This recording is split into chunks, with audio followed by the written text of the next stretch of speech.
Happy Sunday, Wanderers. Today we're talking about it's the holiday season's coming upon us fast.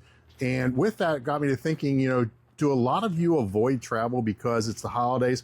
And then during events, and by events, I mean not like a friend's wedding, although you might want to avoid that, or even your own wedding, don't try to avoid that.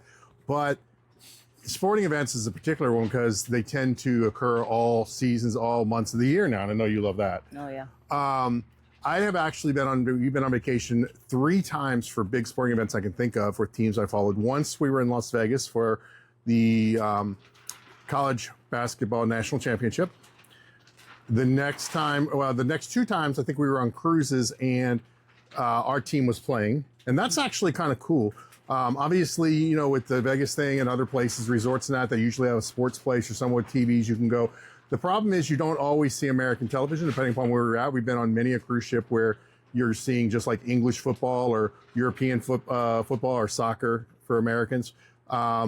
Both times, though, we were on a cruise ship, our particular team happened to be on the TV. And by the TV, I mean the gigantic screen behind the mast, and you're watching it from the pool. I thought that was amazing. Downside is on all 3 occasions, my team's lost. So I don't want to think that that's a jinx. I'm still going to continue to do it, but if we keep with that record, I might have to start going that way. So sporting events is one thing. Do you avoid travel around those giant events, Super Bowls, national championships, big rivalries between your team and somebody else's? Do you avoid travel during that? And then, of course, there's the other one, a little bit more obvious, the holidays. Do you avoid travel during the holidays? And I think a lot of people do, and I think there's a definite mindset to that. But for empty nesters, let's talk about that now.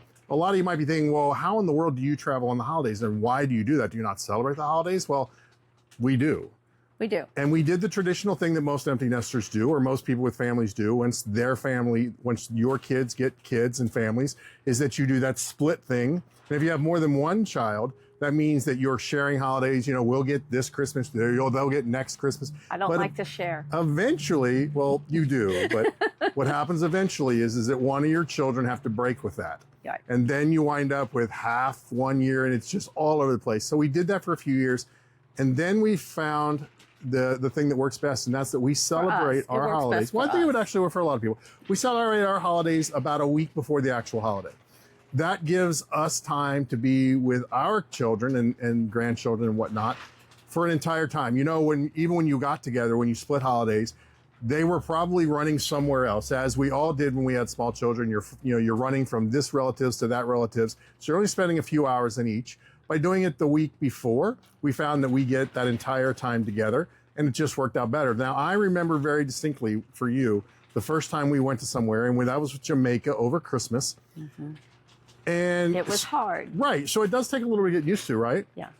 And it's a little bit odd because that year in Jamaica, it wasn't necessarily, and this varies for resorts, that resort wasn't necessarily decorated for Christmas. It was.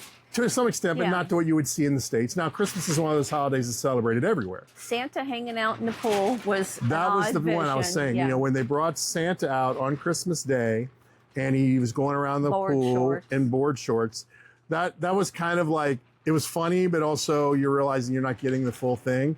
But the thing about traveling during those times is there's very often less people. Pricing is great. Folks, we've been posting some great pricing for the holiday season. If you're an empty nester, I think we posted a 5-day cruise this week that was under $500 or right around $500 for 4 nights. That's insane. Now, a lot of this is last minute, don't get me wrong. And obviously empty nesters, we have the opportunity to really take advantage of those last minute deals. But some of them are going to extend either during the holiday season, which can be very busy for most of us, or over the holiday itself. Now, this year, if you have grown kids, they might love it as a gift. That's true. Maybe you can get the whole family to go and then you spend your holidays somewhere else. Now, those grown kids probably can't have children because then again, you got the other families that are involved. But if they're grown children and just out of the nest, but don't have children of their own, you make that whole trip part of your holiday tradition. Right. We do find that it's less busy. There aren't as many people there. We start to see more people coming in. This year, we were going to travel over Thanksgiving, but what's been going on here in the U.S. has kind of made that difficult with air traffic control. So that's gone. We're going to redo that in February, but we will be gone most of the Christmas season.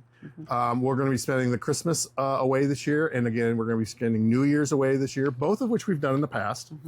But what I want to know down in the comments in today's question is, where do you fall? Events and holidays in particular.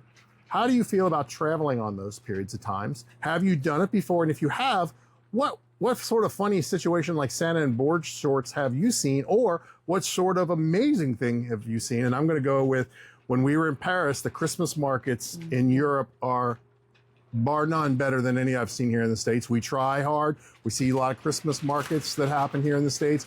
But when we were in Paris, Champs-Élysées, the Christmas market there, that's a memory you will hold forever.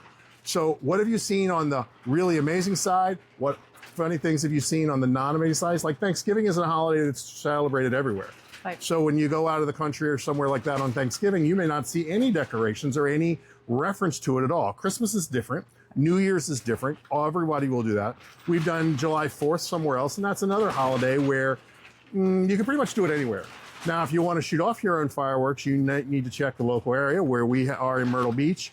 On the beach, you cannot shoot off fireworks on the beach. So you want to check with your travel advisor if you're going to travel over certain holidays and you have certain celebrations you want to do. Find out, check with them, and they'll investigate for you. Is it something I can do there? Or you just watch theirs. Well, yeah. But if you have some sort of celebration where you're like, we want to shoot off fireworks together, we always do that, and it's locally not allowed, that's going to be disappointing if you learn it when you get there. Yeah. So what's your experiences? Are you for, against? Definitely better pricing. If you don't want to do it, what's your reasonings? If you have done it, what have you experienced? Let us down in the comments. We'd love to hear from your side, your stories, as you've heard ours. We will see you again soon, Wanderers, on our next Sunday One Take. Be wonder-worthy until then. Want to catch the full episode? It's all waiting for you on YouTube. Just scan the QR code on your screen, head to our website for the link, or simply search Wandering Empty Nesters on YouTube. Don't miss out. Join us for the full adventure.